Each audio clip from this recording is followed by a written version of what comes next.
जय हिंद दोस्तों, आप सभी का स्वागत है आपके अपने यूट्यूब चैनल MHRG SSC पे। दोस्तों, आज हम जीके के कुछ महत्वपूर्ण प्रश्नों को देखेंगे जो हमारे एग्जाम के लिए बहुत ही महत्वपूर्ण है। तो चलिए, ज़्यादा देर ना करते हुए हम अपने क्वेश्चन की तरफ चलते हैं। तो दोस्तों, हमारा पहला क्वेश्चन दे रखा है कि भूगोल शब्द का प्रयोग सबसे पहले किसने किया था। पहला ऑप्शन है हेरोडोटस, दूसरा इरेटोस्थनीज, तीसरा रॉबर्ट हुक या चौथा फ्रेडरिक। तो भूगोल शब्द का सबसे पहले प्रयोग किसने किया था? तो वो हो जाएगा इरेटोस्थनीज। ठीक है, इसलिए इरेटोस्थनीज को भूगोल का जनक भी कहा जाता है। ठीक है, इतिहास का जनक किसे कहा जाता है? तो आप कहेंगे हेरोडोटस को। किसको? हेरोडोटस को।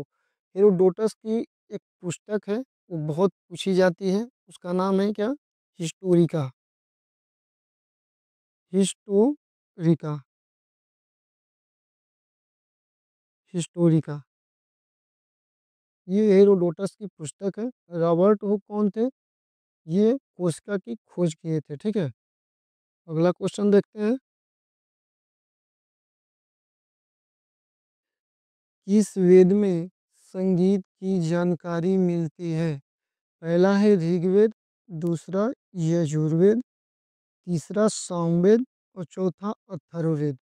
तो किस वेद में संगीत की जानकारी मिलती है? तो वो है सामवेद। सामवेद में संगीत की जानकारी मिलती है, इसलिए सामवेद को भारतीय संगीत का जनक भी कहा जाता है। ऋग्वेद क्या है? सबसे पुराना जो वेद है हमारा, वो है ऋग्वेद। और यजुर्वेद, यजुर्वेद जो है यह गद और पद दोनों में लिखा जाता है। ये अथर्ववेद, तो अथर्ववेद जो है ये सबसे नया वेद है, यानी कि सबसे बाद में ये बना है। अथर्ववेद सबसे बाद में, जो सबसे बाद में बनेगा वो नया होगा। सबसे बाद में जो बना अथर्ववेद है, तो अथर्ववेद हमारा नया वेद है। और सबसे पहले कौन? तो ऋग्वेद। तो ऋग्वेद सबसे क्या है? पुराना है भाई। जो सबसे पहले रहेगा वो पुराना ही रहेगा, जो सबसे बाद में होगा वो नया होगा। तो सबसे पुराना कौन है? ऋग्वेद। और सबसे नया अथर्ववेद। अगला क्वेश्चन देखते हैं।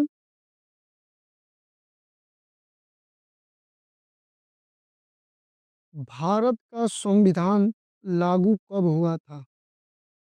26 जनवरी 1950, 24 जनवरी 1950, 22 जनवरी 1950 या 28 जनवरी 1950। तो भारत का संविधान जो लागू हुआ था वो हुआ था 26 जनवरी 1950 को। ठीक है, 26 जनवरी 1950 को हमारा भारत का संविधान लागू हुआ था। यहीं से एक क्वेश्चन और पूछता है कि जो हमारा संविधान है वो अंगीकृत कब हुआ था? अंगीकृत का मतलब होता है कि बनकर तैयार कब हुआ था? तो वो हुआ था 26 नवंबर, 26 नवंबर 1949 को। ठीक है, 26 नवंबर 1949 को ये बनकर तैयार हो गया था।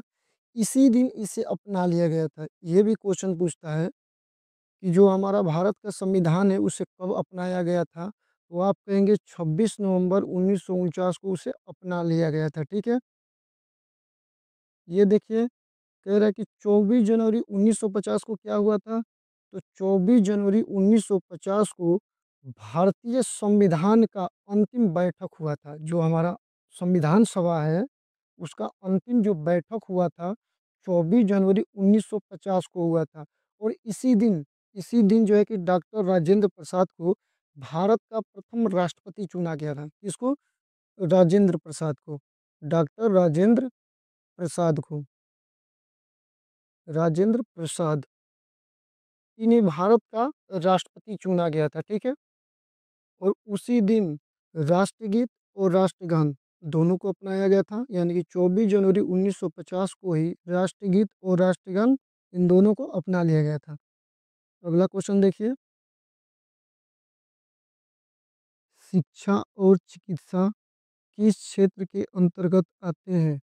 पहला है प्राथमिक क्षेत्र, दूसरा द्वितीय क्षेत्र, तीसरा तृतीय क्षेत्र और चौथा चतुर्थ क्षेत्र। तो शिक्षा और चिकित्सा किस क्षेत्र के अंतर्गत आते हैं? तो आप कहेंगे कि शिक्षा और चिकित्सा तृतीय क्षेत्र के अंतर्गत आते हैं। यानी कि तृतीय क्षेत्र में क्या होता है, इसमें विभिन्न प्रकार की सेवाएं दी जाती हैं। जैसे कि बैंक में सेवाएं दी जाती हैं, तो बैंक जो हमारा हो जाएगा तृतीय क्षेत्र के अंतर्गत आ जाएगा। हॉस्पिटल हमारे तृतीय क्षेत्र के अंतर्गत आ जाएंगे। और यदि कह दिया जाए कि जैसे किसी प्रकार का बीमा, तो बीमा जो है हमारा किसके अंतर्गत आएगा? तृतीय क्षेत्र के अंतर्गत आएगा। प्राथमिक क्षेत्र के अंतर्गत कौन आता है? तो देखिए, प्राथमिक क्षेत्र जो होता है वो हमारा पर्यावरण पर निर्भर करता है। किस पे? पर्यावरण पे। तो इसमें जो है कि हमारा कृषि आ जाएगा। कृषि या पशुपालन, पशुपालन या मत्स्य पालन, ये जितने भी हमारे प्राथमिक क्षेत्र के अंतर्गत आएंगे। द्वितीय क्षेत्र के अंतर्गत कौन आएगा? इसमें जितने भी उद्योग होते हैं, जितने भी उद्योग होते हैं वो द्वितीय क्षेत्र के अंतर्गत आते हैं। ठीक है। जैसे कि लौह उद्योग हो गया, लौह उद्योग, लौह उद्योग हो गया। जैसे कि बिस्कुट उद्योग हो गया, वस्त्र उद्योग हो गया। यानी कि जितने भी कंपनी और कारखाना होते हैं वो द्वितीय द्वितीय क्षेत्र के अंतर्गत आते हैं। अगला क्वेश्चन देखिए, यक्षगान कहाँ का लोक नृत्य है? पहला है गुजरात, दूसरा है असम, तीसरा है आंध्र प्रदेश और चौथा है कर्नाटक। तो यक्षगान कहाँ का लोक नृत्य है? तो ऑप्शन नंबर चौथा हमारा सही हो जाएगा, कर्नाटक। तो यक्षगान कहाँ का लोक नृत्य है? कर्नाटक का। गुजरात का आप लोगों को पता ही होगा, वहाँ का जो है कि गरबा है। गरबा, डांडिया, डांडिया, पनिहारी, पनिहारी। असम का पता ही है, बिछुआ, बिछुआ, नटपूजा, नटपूजा, बिहू, बिहू, कुनाई, कुनाई। आंध्र प्रदेश का ढिमसा, ढिमसा, गोबी, बोनालू, बोनालू।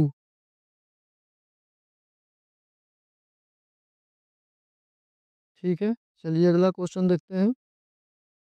25 जून 2015 को कौन सी योजना शुरू की गई थी?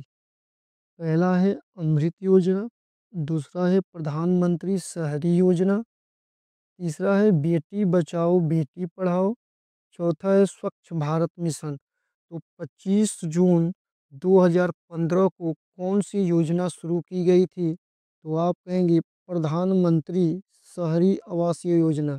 ठीक है। प्रधानमंत्री शहरी आवास योजना जो है 25 जून 2015 को शुरू की गई थी। अमृत योजना कब शुरू की गई थी? तो जो अमृत योजना है ये 25 जून 2015 को, ठीक है, 25 जून 2015 को शुरू की गई थी। और बेटी बचाओ बेटी पढ़ाओ कब? तो ये शुरू किया गया था 22 जनवरी, 22 जनवरी 2015 को। ठीक है, 22 जनवरी 2015 को। और स्वच्छ भारत मिशन तो पता ही है, गांधी जयंती के दिन, यानी कि 2 अक्टूबर, 2 अक्टूबर, 2 अक्टूबर, सन पूछिए तो 2014, 2 अक्टूबर 2014 को स्वच्छ भारत मिशन योजना शुरू की गई थी। अगला देखिए, राजस्थान में कौन सा राष्ट्रीय उद्यान स्थित है? पहला है काजीरंगा राष्ट्रीय उद्यान, बक्सा राष्ट्रीय उद्यान, रणथंभौर राष्ट्रीय उद्यान, पेंच राष्ट्रीय उद्यान। तो राजस्थान में कौन सा राष्ट्रीय उद्यान स्थित है? तो आप कहेंगे रणथंभौर राष्ट्रीय उद्यान। काजीरंगा कहाँ पर है? तो काजीरंगा जो है असम में है। कहाँ पर? असम में। अच्छा, ये किस लिए प्रसिद्ध है? तो आप कहेंगे एक सींग वाले गेंडे के लिए प्रसिद्ध है। बक्सा राष्ट्रीय उद्यान कहाँ पर है? तो ये है पश्चिम बंगाल। कहाँ पर? पश्चिम बंगाल। बक्सा राष्ट्रीय उद्यान पश्चिम बंगाल में। और पेंच राष्ट्रीय उद्यान कहाँ पर है? तो महाराष्ट्र में। महाराष्ट्र। महाराष्ट्र में। अगला क्वेश्चन देखिए, विश्व ब्रेल दिवस किस तिथि को मनाया जाता है? विश्व ब्रेल दिवस किस तिथि को मनाया जाता है? तो पहला ऑप्शन है 4 जनवरी, दूसरा 5 जून, तीसरा 14 सितंबर और चौथा 22 अप्रैल। तो विश्व ब्रेल दिवस किस तिथि को मनाया जाता है? तो ये हमारा हो जाएगा 4 जनवरी। किस तिथि को? 4 जनवरी। यदि कोई पूछे कि विश्व ब्रेल दिवस किस तिथि को मनाया जाता है, तो 4 जनवरी को। 5 जून को क्या मनाया जाता है? तो आप कहेंगे 5 जून को विश्व विश्व पर्यावरण दिवस। विश्व पर्यावरण दिवस। ठीक है, विश्व पर्यावरण दिवस किस तिथि को मनाया जाता है? तो आप कहेंगे 5 जून को।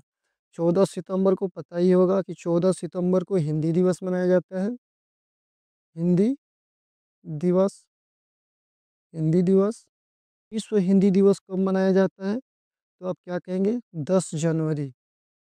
10 जनवरी विश्व हिंदी दिवस 10 जनवरी को।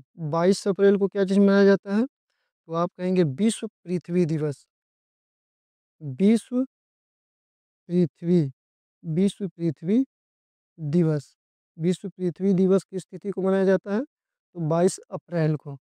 अगला क्वेश्चन देखिए, सबसे अधिक ऊंचाई पर स्थित युद्ध स्थल कौन सा है? पहला है Biafo glacier, Siachen glacier, Gangotri glacier, Zemu glacier. तो सबसे अधिक ऊंचाई पर कौन सा युद्ध स्थल है? तो आप कहेंगे कि सियाचिन ग्लेशियर।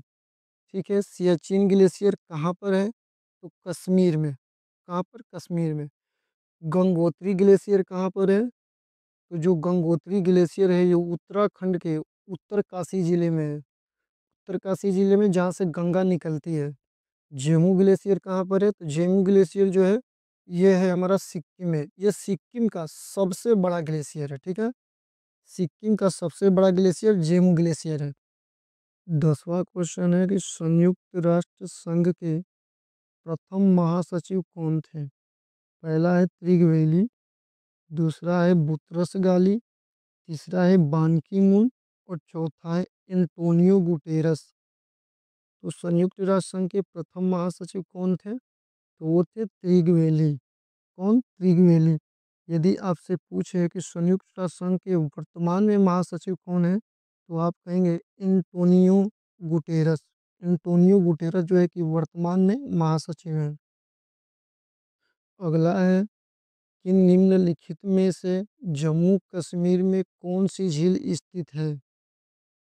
पहला है कोलेरू झील, दूसरा लोकटक झील, तीसरा शेषनाग झील और चौथा भीमताल झील। तो जम्मू कश्मीर में कौन सी झील स्थित है? तो आप कहेंगे शेषनाग झील।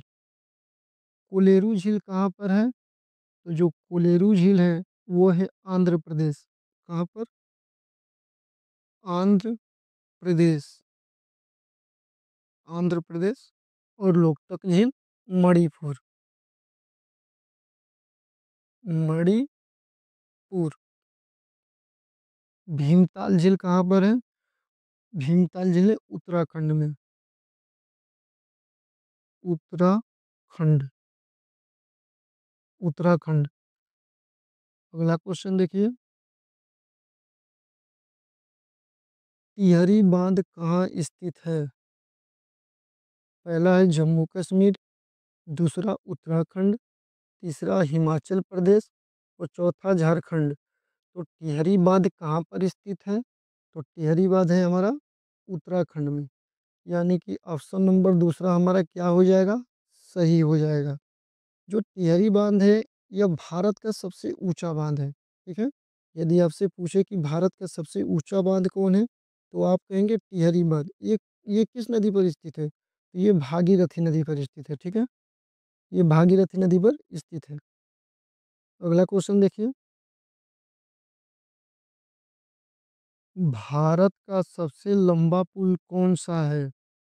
पहला है गोदावरी ब्रिज, दूसरा बोगीबील ब्रिज, तीसरा दिबांग रिवर ब्रिज, चौथा भूपेन हजारिका ब्रिज। तो भारत का सबसे लंबा पुल कौन सा है? तो आप कहेंगे भूपेन हजारिका ब्रिज। भूपेन हजारिका ब्रिज किन दो प्रदेशों को जोड़ता है? तो असम और अरुणाचल प्रदेश को जोड़ता है। अगला क्वेश्चन देखिए।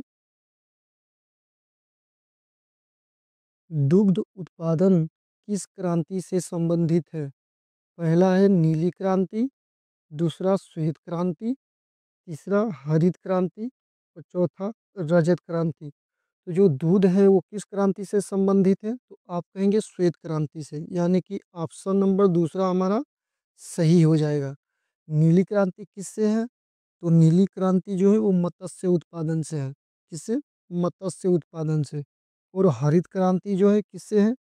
खदान उत्पादन से। ठीक है। तो हरित क्रांति जो है खदान उत्पादन से।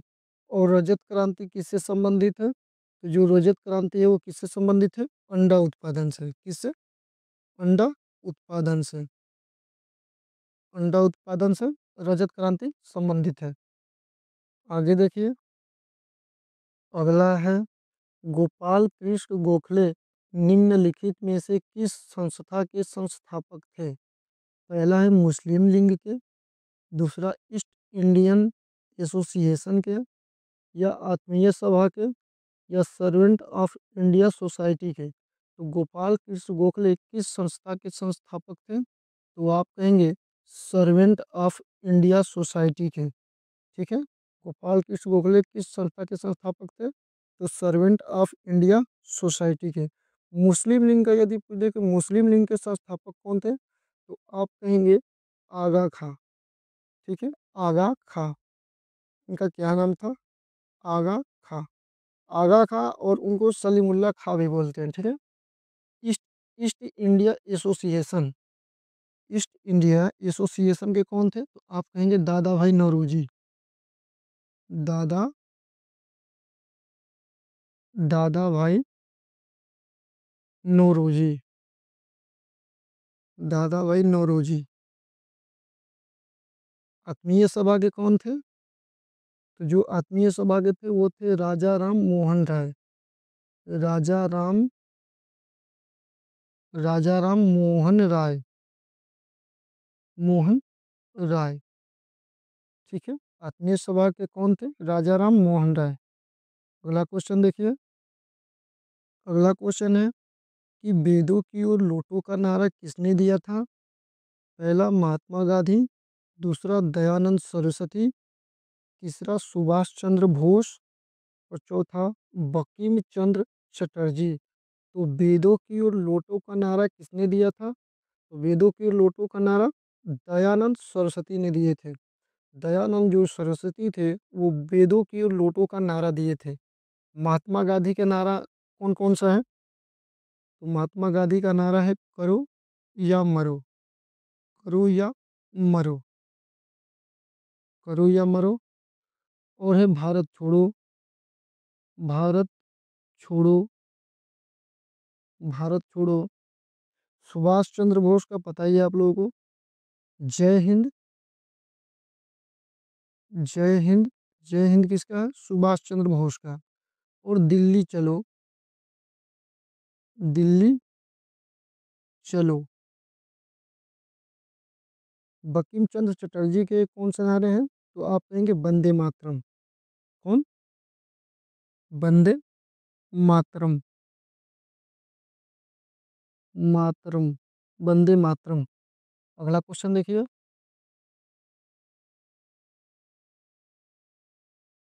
अगला है कि सबसे कम लिंगा अनुपात किस राज्य का है? पहला है बिहार, दूसरा है हरियाणा, तीसरा है केरल और चौथा है दिल्ली।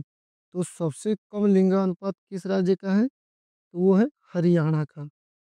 कितना है? तो वो है 879। ठीक है, 879 हरियाणा का लिंगानुपात है। और सबसे ज़्यादा कहाँ का है? तो केरल का। कितना है? तो वहाँ का जो लिंगानुपात है 1084 है। चलिए अगला क्वेश्चन देखते हैं। अगला क्वेश्चन है, भारत में पहली बार संपूर्ण जनगणना कब की गई थी? पहला है 1886, दूसरा 1881, तीसरा 1892 और चौथा 1882। तो भारत में पहली बार संपूर्ण जनगणना कब की गई थी? तो वो की गई थी 1881 ईस्वी में। कब? 1881 ईस्वी में। अगला क्वेश्चन देखिए, पाणिनि के पुस्तक का क्या नाम है? Mudra Rakshasa, Anandmath, Ashtadhyayi, wings of fire. तो पाणिनि के पुस्तक का क्या नाम था? तो आप कहेंगे पाणिनि के पुस्तक का क्या नाम था? अष्टाध्यायी। मुद्रा राक्षस किसकी थी? तो जो मुद्रा राक्षस है वो है विशाख दत्त की। किसकी? विशाख विशाख दत्त। ठीक है। आनंद मठ किसकी है? तो आनंद मठ जो है बंकिम चंद्र चटर्जी। बंकिम बंकिम चंद्र चटर्जी। और विंग्स ऑफ फायर किसका है? तो जो विंग्स ऑफ फायर है ये है एपीजे अब्दुल कलाम का। किसका? APJ APJ Abdul Kalam. APJ Abdul Kalam. अगला क्वेश्चन देखिए, मुगल वंश का संस्थापक कौन था? पहला है बाबर, दूसरा कुतुबुद्दीन ऐबक, तीसरा चंद्रगुप्त मौर्य और चौथा गयासुद्दीन तुगलक। तो मुगल वंश का संस्थापक कौन था? तो मुगल वंश का जो संस्थापक था वो था बाबर। कुतुबुद्दीन ऐबक किसका था? तो कुतुबुद्दीन जो ऐबक था वो था गुलाम वंश का। किसका? गुलाम वंश का। गुलाम वंश का। और चंद्रगुप्त मौर्य किस वंश का था? तो इसके नाम में ही छुपा हुआ है, मौर्य वंश का। किसका? मौर्य वंश। और गयासुद्दीन तुगलक, तो ये तुगलक वंश का। इसके भी नाम में छुपा हुआ है तुगलक वंश। तुगलक वंश। तो दोस्तों हमारा क्वेश्चन यहीं पर समाप्त होता है। यहाँ तक बने रहने के लिए आप लोगों का बहुत बहुत धन्यवाद। चलिए मिलते हैं अगले वीडियो में।